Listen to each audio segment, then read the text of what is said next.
Hello and welcome to today's lecture on Internet and Internet working. Here is the outline of today's lecture. After a brief introduction, I shall discuss about why Internet working, why at all Internet working is needed. Then I shall discuss various issues related to Internet working.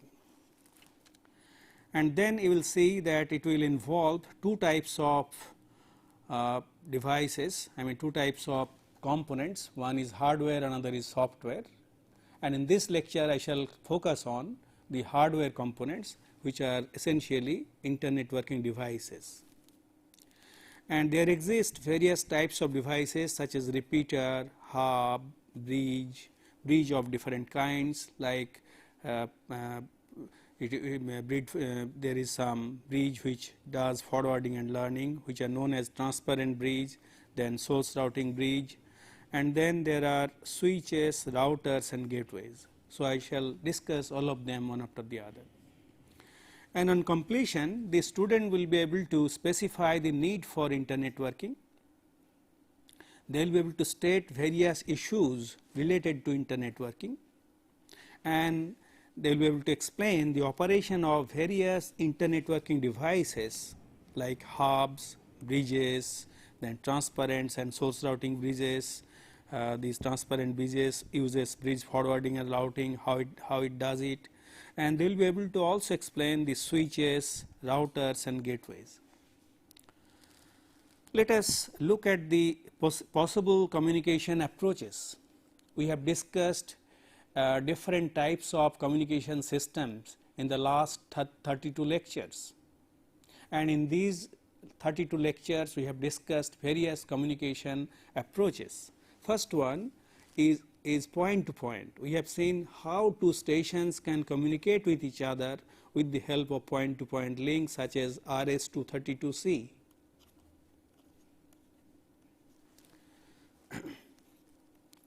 Then we have discussed different types of switched communication network, which is also known as, essentially these are WANs, wide area networks, for example telephone network,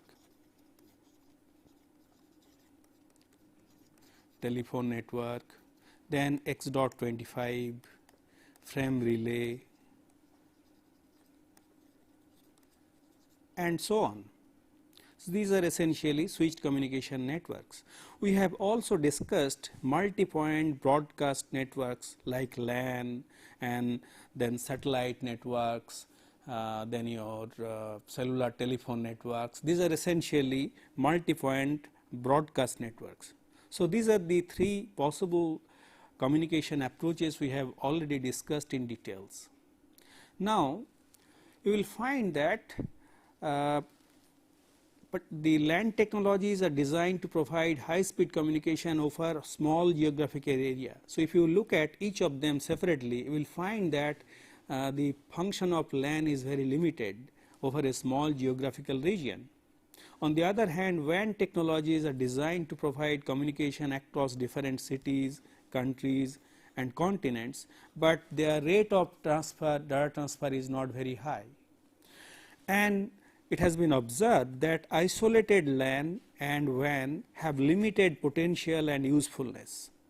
So unless these LANs and WANs are interconnected together, they are able to exchange information with one another, these isolated LANs and WANs are of not much use. This has led to what is known as Internet working. And internet. So, what is internet? So, basic objective is to connect individual heterogeneous networks of both LAN and WAN distributed across the world using suitable hardware and software in such a way that it gives the user the illusion of a single network. So far as the user is concerned, it will be communicating through a number of systems, LANs, WANs, but it will be transparent to them. They will be able to communicate seamlessly, and that is the objective of internet. And this single virtual network is widely known as internet, which is essentially a network of networks. As you can see in this diagram, we have several LANs, LAN 1, LAN 2, and a number of WANs, wide area networks, WAN 1, WAN 2, and LAN 3. You see several LANs and WANs are interconnected together, and this forms the internet. And here are the users or stations connected to different LANs and WANs. To them, this within the whatever is within this this circle is transparent. That means they can communicate with each other irrespective of whether it is passing through this LAN, then through this WAN and reaching this station, or this particular station is communicating through WAN 2, LAN 3, then LAN 2, and it is communicating. So this will be transparent to it. That is the objective of internet, and the way it is being done is known as internetworking. So let us have a look at the various requirements for internetworking. First objective, as I have stated, to provide link between networks. You have got isolated networks, LANs, WANs, you would like to link them together and link between these networks. To provide a route for delivery of data between processes on different networks. That means processes running on different networks, they have to be, that has to be provided a route so that from one network it can be transferred or delivered in another network. Moreover, the another requirement is to provide an accounting service that keeps track of the use of various networks. That means a particular network may be using 2 LANs and a wide area networks, and for some of them one has to pay, and so some accounting is necessary, and routers, and also to maintain status information. So apart from keeping track of what is going on, some status information is maintained so that the users or stations can know what is going on. If there is any wrong, they can get the information. Then another requirement is to accommodate a number of differences among the networks. So whenever you interconnect a number of LANs and WANs of heterogeneous type, it is quite natural they will be having many differences. Let us see what are the possible differences exist. First one is addressing schemes. So we know that for local area network we have discussed the addressing scheme. The Ethernet LAN uses 48-bit MAC address, but in other networks it can be different. We have already discussed the token ring and token bus networks. Their addresses are not same as the Ethernet. So the addressing scheme may be different in different networks, in different LANs and WANs. Then comes the packet size. The packet size of different networks can be different.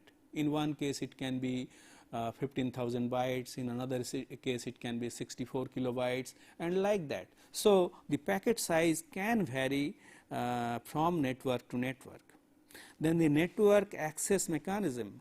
We have discussed various medium access control techniques, and we have seen the medium access control techniques used in different networks are indeed different. So you have to resolve, you have to in spite of these differences, communication should be possible. Then timeouts. Timeouts means as the packet passes through the network, it is not allowed to pass, stay in the network for a very long time. Some timeout is maintained. So that timeout, those times may be different in different networks. Then error recovery. We have seen that a particular packet, whenever it is passing through a network or a number of networks, there is a possibility of error. So whenever an error occurs, you have to recover from the error situation. That is your error recovery, and that can be different in different networks. Then status reporting also can be different in different networks. Routing techniques, we have discussed various routing techniques like fixed routing, then your adaptive routing and so on. That routing approaches can be different in different networks. Then user access control can be also different in different networks. Then it can be connection oriented or datagram type of service. So services can be different. So in spite of all these differences, in the internet, it is the objective is to communicate from between two stations in a transparent manner, and obviously the objective of internetworking is to accommodate all these differences. Now let us have a look at the various internetworking issues. First one is addressing. We have seen that whenever two stations wants to communicate with each other, they must have some address. And in case of Ethernet, we have seen that 48-bit medium access control, MAC address. However, in other networks, that addressing scheme can be different. So addressing we have to discuss. Then we have to do packetizing. Those packets had to, apart from the data, other information like source address, destination address, and various other things had to be put together in the form of a frame, and that is packetizing. Then, as we have seen, the packet size that can pass through a network cannot be same. So it may be necessary to divide a particular packet into a number of packets as it goes through a network. Then at the other end or in the destination node, they have to be put together. They have to be reassembled. So it will be necessary to perform fragmentation and reassembly. Then, as I have told, you have to do the routing as the packet passes through a sequence of networks. Then, for the purpose of reliability, it will be necessary to do flow control, error detection and error control. It will be also necessary to perform congestion control and to ensure quality of service. Then other issues like security. Network security has to be maintained as the data passes through the network. Security has to be maintained with the help of suitable encryption technique, encryption decryption technique. Then it will be sometimes it is necessary to use names instead of address, because it is difficult to memorize or remember the names. So sometimes it will be necessary to use address, and then we have to see how the naming is being done and how actually mapping from name to address is performed. So these are the various internetworking issues we have to discuss, and first we shall focus on the various types of hardware and software needed for this purpose. You will see that we have to use different types of hardware such as repeaters and hubs, which are essentially, these are layer 1 relay. They act as some kind of relay. Then bridge and switches, they are layer 2 relay. Then router, which are layer 3 relay, and gateway, which can operate in all the layers, which is layer 7 relay. So these are the different hardware components we have to use when we do internetworking.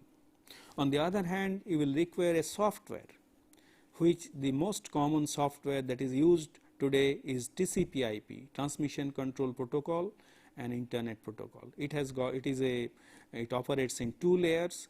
You will see there are 4 layers, but TCP/IP essentially operates in 2 layers, and TCP in the transport layer, IP in the network layer, and it provides it's a protocol suite for internetworking. So this TCP/IP acts some kind of glue, acts as glue, and which binds all different types of networks into one. So TCP/IP is a software which acts as a glue and which actually puts different networks together into one network. And of course, there are application layer protocols which operates on top of TCP/IP like Telnet, FTP, SMTP. We shall discuss about them later on. So, we will require some hardware and some software. In this lecture, we shall mainly focus on hardware, and in the next two lectures we shall focus on TCP/IP. So, first let us consider repeater. A repeater connects different segments of a LAN. We have seen that there is a maximum length of a segment of network. For example, if you are considering Ethernet, then we know the maximum segment length of the Ethernet, that 802.3 Ethernet, is 500 meter. But if you want to have a network, a single network with network span more than 500 meter, then you have to use a device known as a repeater in between two segments. So, here we see you have got two segments, each of them can be 500 meter, this is 500 meter and this is 500 meter. So, if you put them together, you get a 1 kilometer of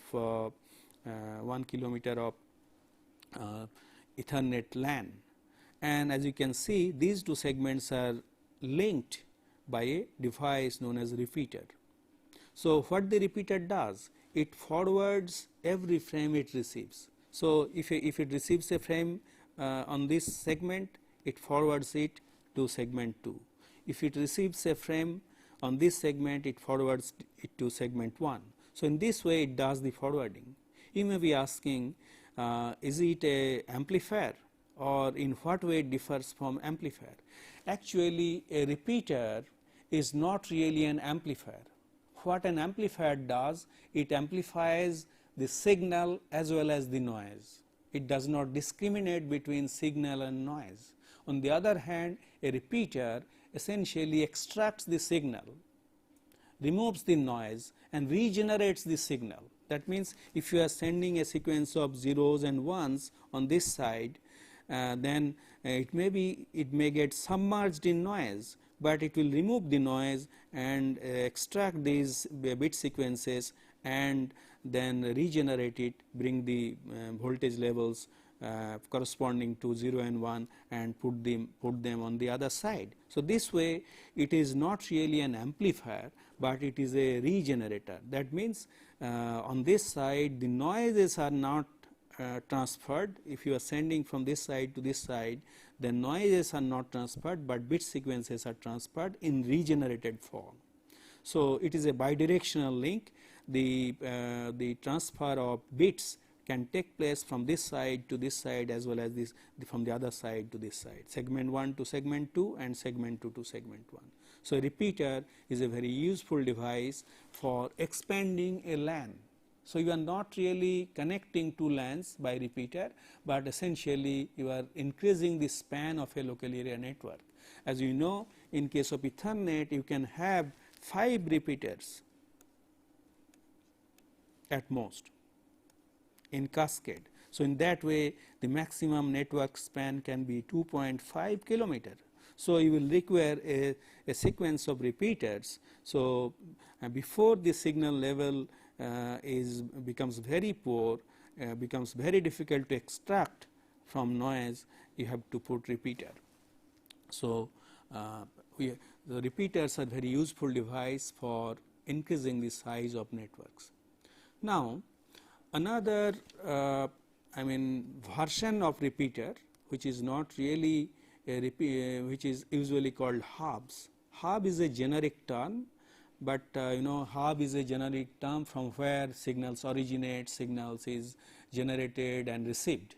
But here by hub we commonly refer to a device known as multi-port repeater. Essentially it is a multi-port repeater. We have seen in the previous diagram, a repeater has got 2 ports. Here you have got 1 port, another you have got another port. So, it is linking 2 segments, but a hub can have multiple ports.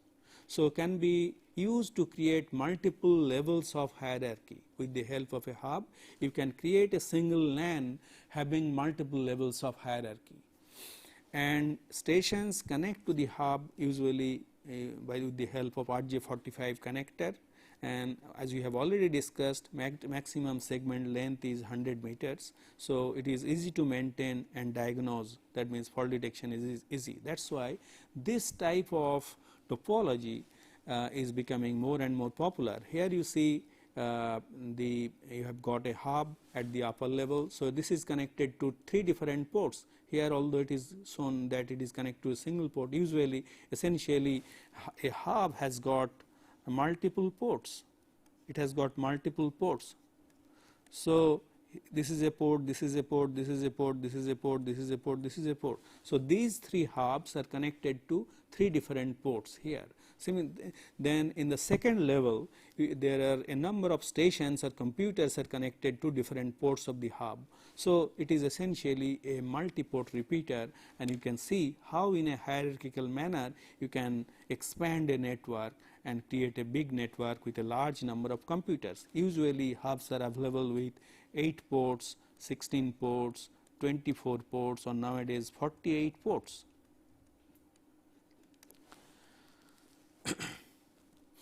Now, the second device that we shall discuss is bridges. A bridge operates both in physical and data link layer. We have seen in case of repeater, it does not do any filtering.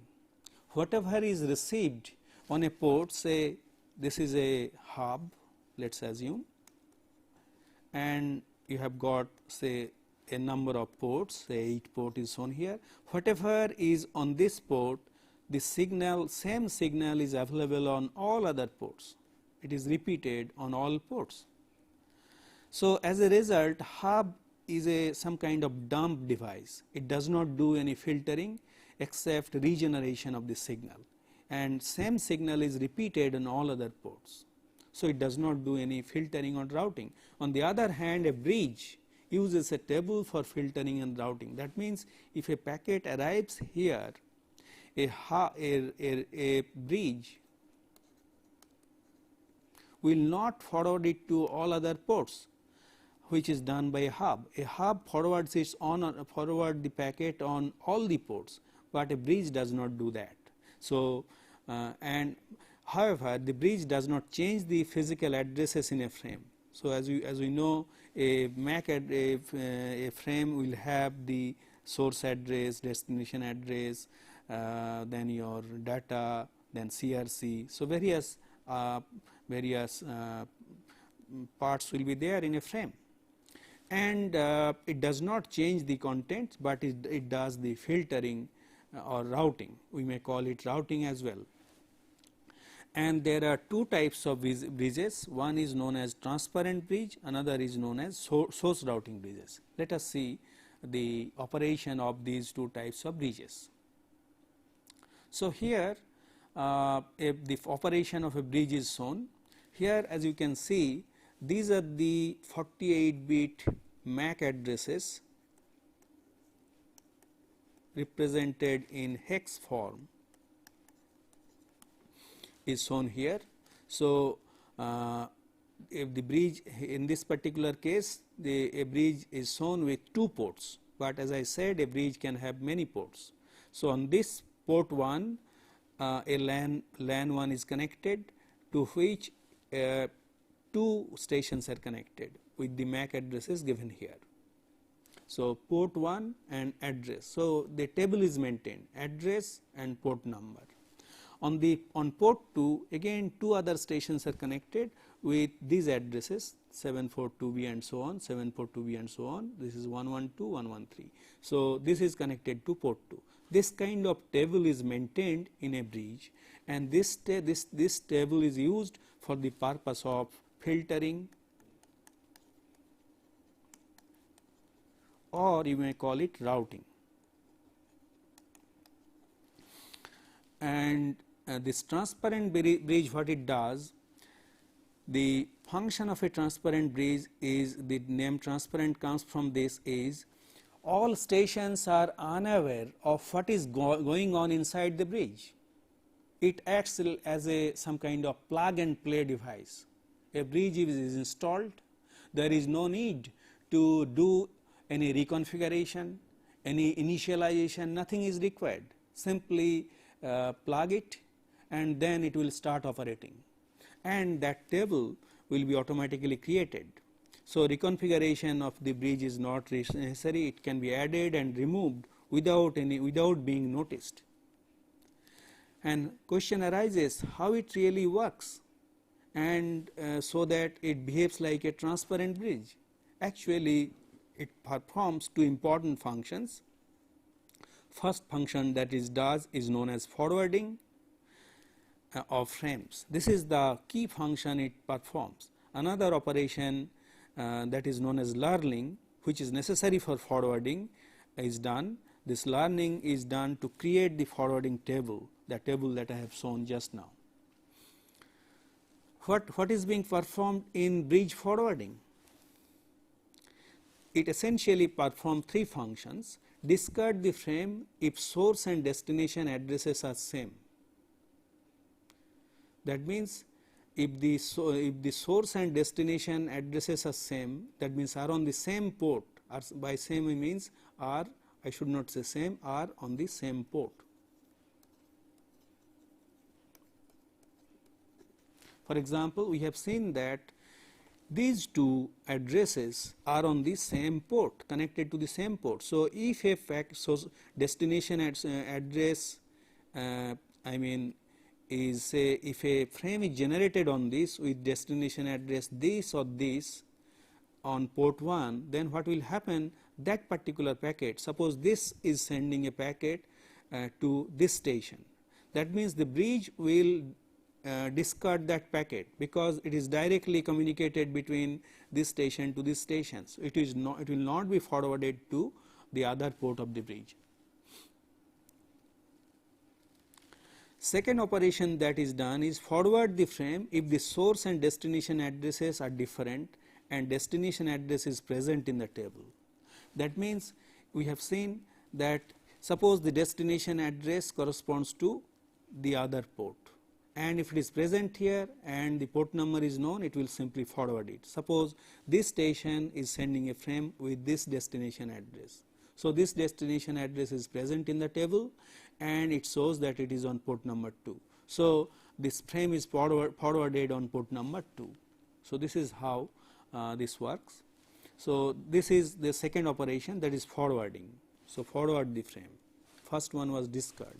Third is, you see, a particular destination address may not be present in the table. So in the beginning the destination addresses, I mean whenever you plug a bridge in the network, that table will be empty. So in such a case that there will be no destination address. In such a case what the bridge does, it forwards on all the port except from where it has come. So this is known as flooding. So flooding is done and obviously it will be delivered to the source destination address. Now for successful operation of the bridge forwarding, bridge learning process is performed. So here as you can see, if a particular station sends a packet, when it sends it, that automatically that station's MAC address is recorded in the table along with the port number. So source found in the forwarding database, if it is no, then that source address that it is added to the source database with direction and new timer. You see, it also maintains a timer. The reason for timer is that table is not really static. The table that is being created, it keeps on changing with time. The reason for that is, suppose a particular station does not send any packet for a long time. Station is off or something like that. In such a case, what will happen, after few minutes it will see the condition of the timer, and when the timeout occurs, that station's MAC address is removed from the table. And whenever a frame is received, then even when the frame MAC address is present in the database, its timer is updated. So, its direction is updated, that means you can take out a station from one place. For example, here you can take out a station from here to there, then automatically whenever this station after it is connected to this side sends a frame, automatically that address will be, that table will be updated.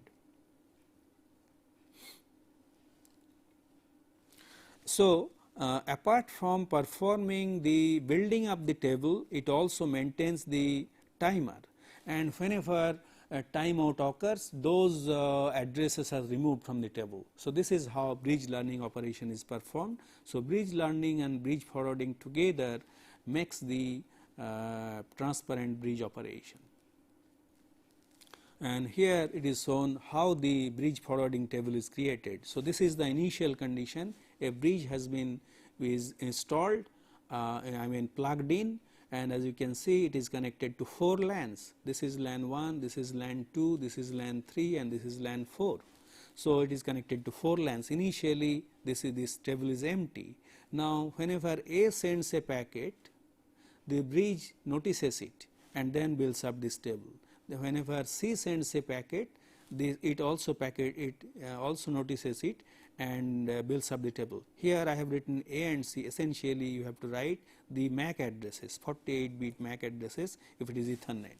So, in this way in the long run all the stations, if they are active, their entries will come in the address table along with the port number. So, here after all the stations have sent a frame, this will be the situation of the table. I have not shown the timer here. The timer value is also maintained, and whenever suppose this C is turned off, then automatically after some time this entry will be removed from the table. So, this is how the bridge forwarding table is created in transparent bridge operation.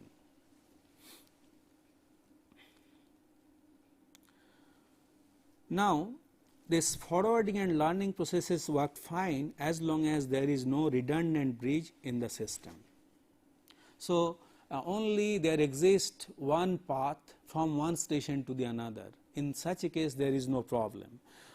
So, for unique path it is necessary that there is no redundant bridge. So, from one station to another station there is a unique path, maybe through a number of bridges. So, these are the bridges. This is another one bridge, this is another bridge, this is a station, this is a station. However, from the viewpoint of reliability, it is necessary to have multiple paths. The reason is, if one path, say one bridge becomes faulty, then the source stations will not be able to send if there is no redundant path. So, for the sake of reliability, it is necessary to have redundancy. Now, to get best of both the worlds, that means the advantage of this transparent bridge, at the same time to avoid the problem of redundancy, which is essentially redundancy creates loop problem. So, this loop problem we have to avoid, and if we want to retain redundancy, and let us see how it really works, how the loop problem arises. So, here you can see there are 2 LANs, this is LAN X and LAN Y, and these are connected by 2 bridges, bridge A and bridge B.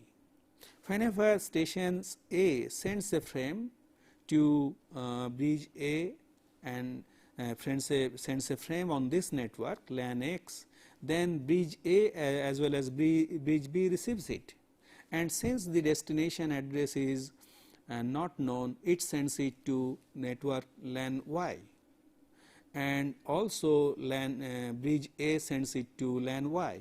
Now, this T1 this is received by bridge B, and since again it forwards it to LAN X.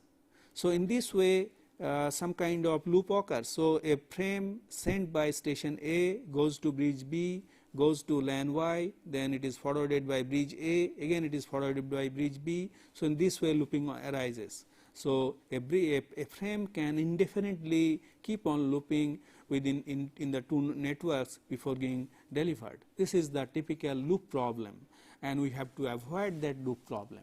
So, loop problem can be avoided by using a technique known as spanning tree.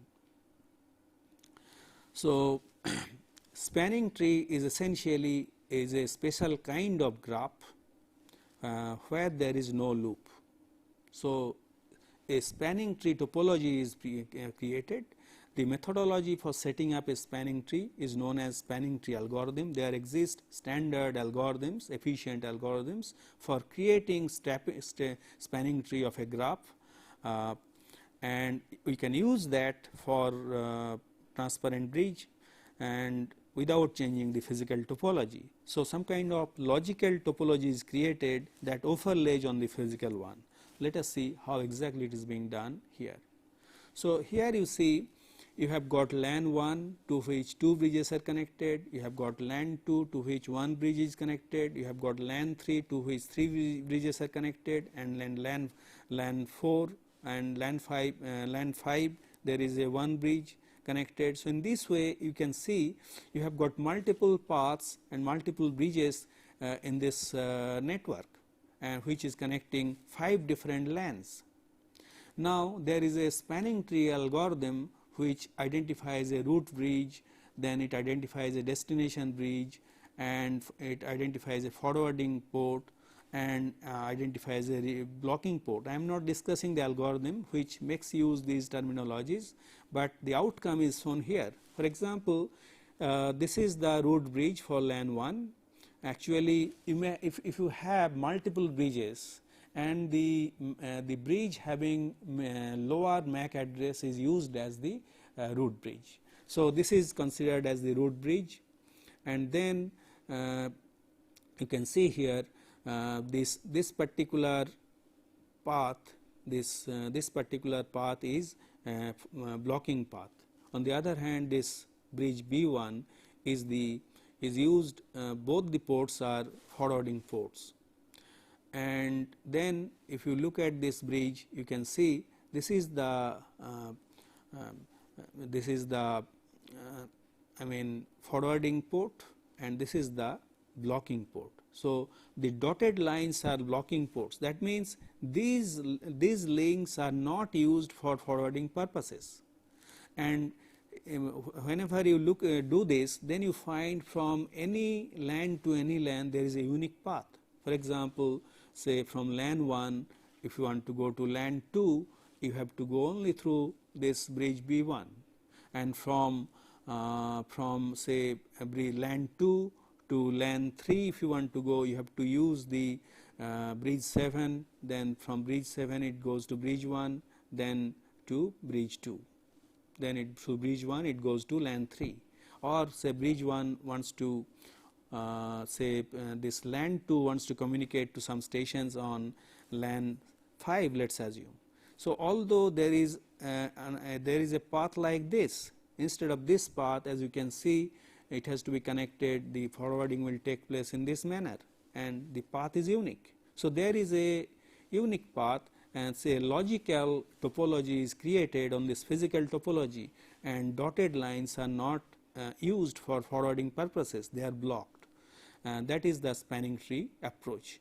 However, if because of some reason, suppose this particular bridge becomes faulty, then automatically the spanning tree will be modified, and some of these ports will become forwarding port, and this bridge will be both the ports will become the blocking ports. So, in this way spanning tree is being created, and using the spanning tree the transparent bridge will work. Of course, there are apart from this transparent bridges, there is another routing technique that is used, which is known as source routing. In this source routing, the source itself decides the route that will be used by a packet through a number of bridges. So, all the intermediate bridge addresses are provided by the source node, source station. So, the packet format is shown here. As we have seen, normally the destination and address and source addresses are provided.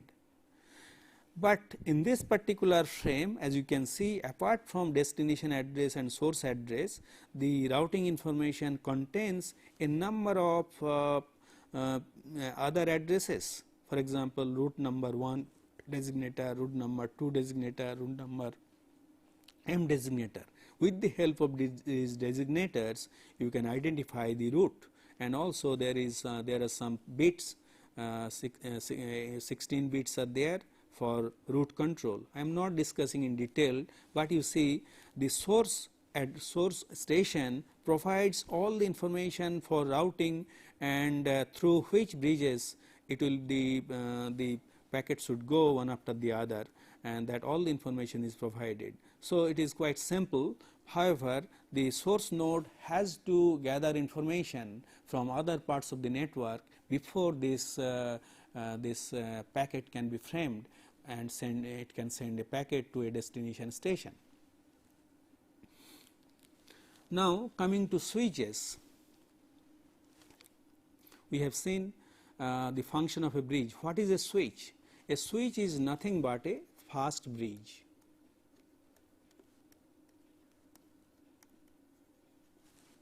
We have seen a bridge performs the forwarding operation or routing function. Maybe it can be done by software, then it will be quite slow.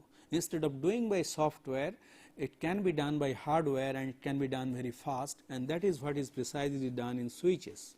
And it uses the same technique. It uses a table or a directory having the address and port number, and each frame is forwarded after examining the address and forwarded to the proper port number. And I have already discussed about the three techniques: cut through, collision free, and fully buffered. So this cut through of the routing is done only whenever a frame is received, and only after receiving the destination address, which is in the beginning of the frame is transferred.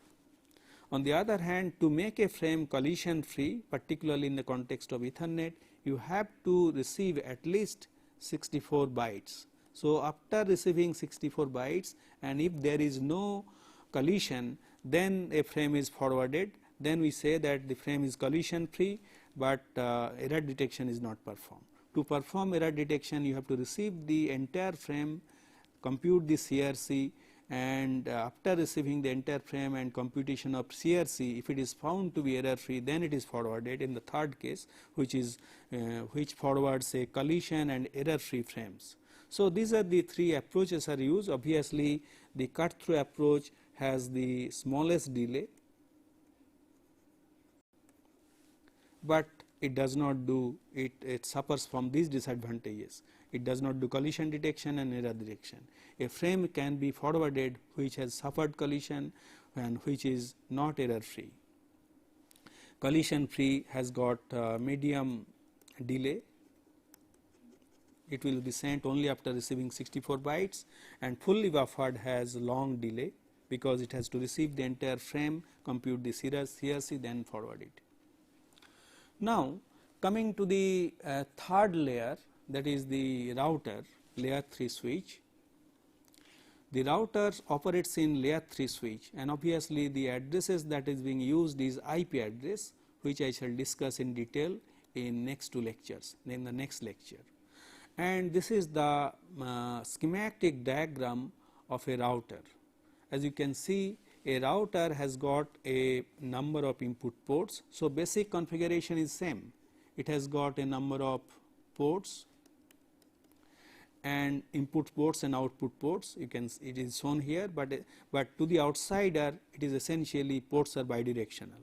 However, for this purpose of understanding the functionality, we see it has got a number of ports, and there is a routing processor, there is a switching fabric, which is a hardware, special piece of hardware which can perform translation from one side to another very quickly. This is the switching fabric, and other side also you have got a number of output ports. So this is the schematic diagram of a router, and which performs the routing of packets in layer 3. As you have seen, a router has got 4 basic components: input port, it performs physical and data link layer functions of the router. The ports are also provided with buffer to hold the packet before forwarding the to the switching fabric. Output ports perform the same functions as the input ports, but it does it in the reverse order. The routing processors perform the function of the network layer. The process involves table lookup, as you have already seen, and the switching fabric moves the packet from the input queue to the output queue by using specialized mechanism. And this is the two different functions shown here. So here the input port receives from the packet from the physical layer processor, and then it does the data link layer processing. There is a data link layer processor, then it maintains a queue before it can be transmitted. Similarly, whenever a packet goes to the output, a queue is maintained, then data link layer processor does the processing, then it goes to the physical layer processor before it is launched on the physical transmission media. And here is the switching fabric, typical switching fabric that is used. We have already discussed about in, so I am not discussing about it in detail here. So this is a special piece of hardware which moves the packet from input to the output very quickly. So here a simple internet is shown, where, as you can see, you have got a ring LAN, a switched wide area network, a local area network, bus type local area network. There are two point to point links between two WANs, wide area networks, and here you have got another LAN. And you will notice that here, whenever the internetworking is being done, we have given a different kind of notation, 240.34.8.24. What are these? We have not yet discussed. These are essentially IP addresses that is being used in internetworking and which is part of the TCP/IP. So in the next lecture, I shall discuss about the use of this type of addresses, these IP addresses, which is used when you do internetworking and data is transferred from one LAN to another LAN through a wide area network or between two wide area network. Here is the summary of the what we have discussed today. We have discussed about 3 different pieces of hardware. One is your repeater or hubs, which operates in physical layer, or layer 1, which can be considered as layer 1 relay. Then we have discussed bridge, which operates in data link in layer 2, data link layer, which can be considered as data link relay or layer 2 relay. Then router, which is operates in network layer, so it can be considered as network relay or layer 3 relay. Another type of hardware which I have not discussed is known as layer 7 relay. This works above the network layer, such as application layer. This kind of gateway can be necessary. That means it will not only operate in layer 2 or layer 3. That means routing is not only performed based on the MAC address or IP address. It can check the contents of data. For example, the content of an email. That kind of application gateway may be necessary in implementing firewalls for the purpose of security. So although for normal routing purposes gateway is not necessary, but in special situations such as in implementing firewall for the purpose of security, this kind of device will be necessary, and which operates, as you can see, in layer 7. That means it operates in application layer. It can look at the contents of data. Then, as I said, the software, I have briefly mentioned about it, which acts as a glue to link different types of LAN and WAN to provide internet, a single integrated network for seamless communication. I shall discuss about the software in the next lecture, next 2 lectures in detail. and here it gives a some kind of pictorial representation of the layer 1 relay of the functions of repeaters and hops. As you can see, this is one system, say user A, and here is another system, say user B, or station A, station B. They were communicating with each other, and here you have got a repeater in between. So, repeater essentially performs bit by bit translation. So, it receives bit by bit and regenerates it, transfers bit by bit. So, it is operating in the physical layer. So, you can see the physical, this is connected to user A as well as it is connected to user B, and the communication is taking place in physical layer. Then a bridge which is essentially a layer 2 relay which links similar or dissimilar LANs. That means with the help of this bridge you can connect to 2 Ethernet LANs or 1 Ethernet, one say token ring LAN. So, 2 dissimilar or similar LANs can be connected. Here we are not really extending a single LAN. So, 2 dissimilar LANs are connected, or 2 similar LANs, 2 Ethernet LANs are connected with the help of a bridge, and it operates in data link layer, as you can see. So, this is one side and this is another side which are linked by, so this is one user, this is another user. So, this is linked with the help of bridge. As you can see, the frame goes from this side to this side through a bridge, and which operates in 2 layers. So, it is designated to perform store and forward frames. So, it receives it and then it does some checking, error checking and other thing, then forwards it. So, it is protocol independent and transparent to end stations, as we have already mentioned. On the other hand, a router which links, or a layer 3 relay which links dissimilar networks acts on network layer frames not transparent to the end stations. That means it can modify the contents of the frame, it can change the addresses. So, it is not really transparent to the end stations, it isolates LAN into subnets to manage and control network traffic. So, these routers are very important functions. You will see those I have shown diagram in an internet, they are linked with the help of this kind of devices. These are nothing but routers.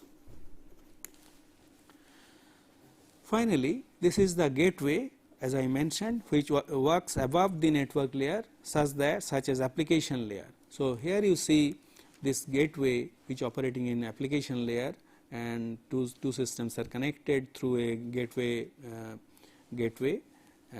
and the communication is done in this per form. So, it goes all down, I mean all the way up to the application layer, and then it comes down and goes to the other side. So, this is how the gateway works. Now, it is time to give you the review questions. First question is, why do you need internetworking? Second question is, why a repeater is called level 1 relay? Third question is, what is bridge? How it operates in the internetworking scenario? Fourth question is, what limitation of transparent bridge protocol is overcome by the source routing protocol? Fourth question is, what limitations of a bridge are overcome by a router? So, these are the 5 questions of this based on this lecture, which will be answered in the next lecture. And here are the answers to the questions of lecture number 32. First question was, distinguish between footprint and dwell time. Answer is, signals from a satellite is normally aimed at a specific area called the footprint. So, it covers a small or large area. On the other hand, the amount of time a beam is pointed to a given area is known as dwell time. So, that means a satellite can focus its beam for some duration which is of the order of millisecond for transfer of data, for data communication, then it focuses on some other part. So, this is known as the dwell time. Second question was, explain the relationship between the Van Allen belts and the 3 categories of satellites. Answer is Van Allen belts are the two layers of high energy charged particles in the sky. We have seen there are two layers of Van Allen belts, and there are three orbits: lower LEO, MEO and GEO, which are positioned which are positions above or below these three layers. So, are chosen in such a way that the satellites are not destroyed by the charged particles of the Van Allen belts. So, this is the relationship between the different types of orbits and the Van Allen belts. Question 3 was explain the difference between the iridium and teledesic systems in terms of usage. Answer is Iridium project was started by Motorola in 1990 with the objective of providing worldwide voice and low rate data communication service using handheld devices. On the other hand, Teledesic project was started in 1990 by Craig McCaw and Bill Gates with the objective of providing fiber optic like broadband communication. So, here you can see these are the two differences for communication. So, essentially this teledesic system was deployed to provide the service of to provide the internet in the sky. Question 4a was what are the key features that affects the medium access control in satellite communication. We have already discussed in detail. There are 4 features: long round trip propagation delay, which is about 470 millisecond, inherently broadcast media, low privacy and security, then the cost of communication is independent of distance. So, these are the 4 features that you have to take into consideration. Fifth question was what are the possible VSAT configuration. Answer is possible implementation configurations are one way used in broadcast satellite services, for example direct to home service which are used nowadays, satellite television distribution systems. Split two way, in this case VSAT does not require uplink transmit capability, which significantly reduces cost. Two way are very popular, all the traffic is routed through either master control station or each VSAT has the capability to communicate directly with each other with any other VSATs. So, that is the with this we conclude today's lecture. Next 2 lectures will be on TCP/IP. Thank you.